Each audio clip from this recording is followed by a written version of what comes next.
It's 9th of November 2019, exactly 30 years since the Berlin Wall fell. I will be making a video about that hopefully as soon as possible, so stay tuned.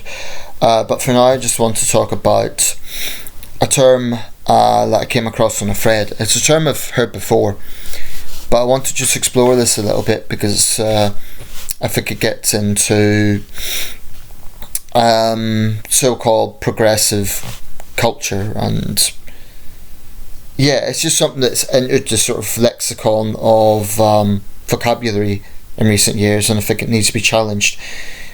Two terms actually. One is Whitesplaining.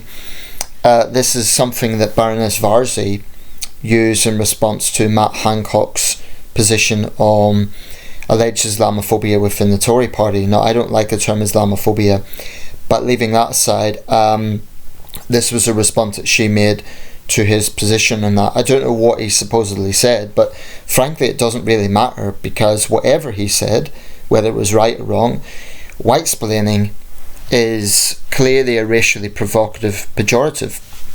To say this is a white person having an opinion on a supposedly minority issue, even though there are white British Muslims.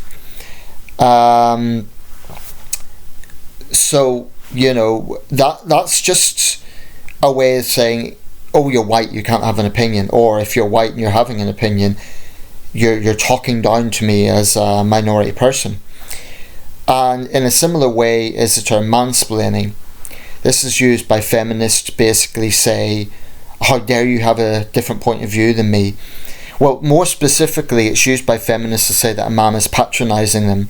So it's a way to describe patronising language, or supposedly patronising language.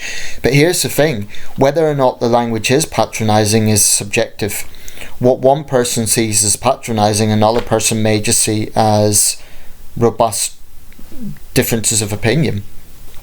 The way I see it is, if you immediately revert to this idea of mansplaining, if you don't like what a man is saying, you immediately say, oh, he's mansplaining, that to me says that you lack self-confidence. It says to me that you actually are very thin-skinned. Because instead of just arguing with him and making your point, you're trying to say, oh, it's because I'm a woman. And that to me is basking in victimhood.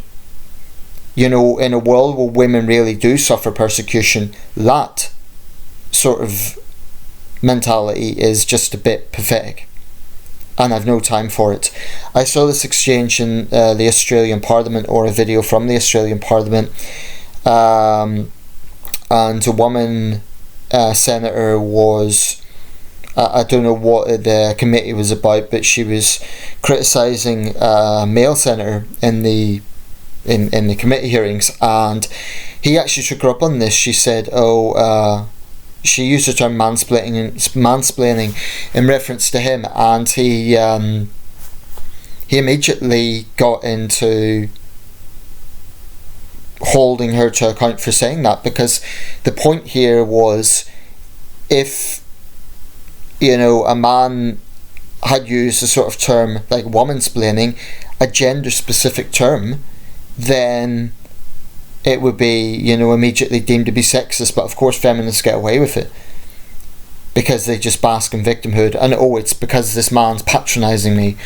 If he's patronising you, then patronise him back. But, you know, these pathetic terms, mansplaining, whitesplaining, as far as I'm concerned, all they are is ways to try and silence debate.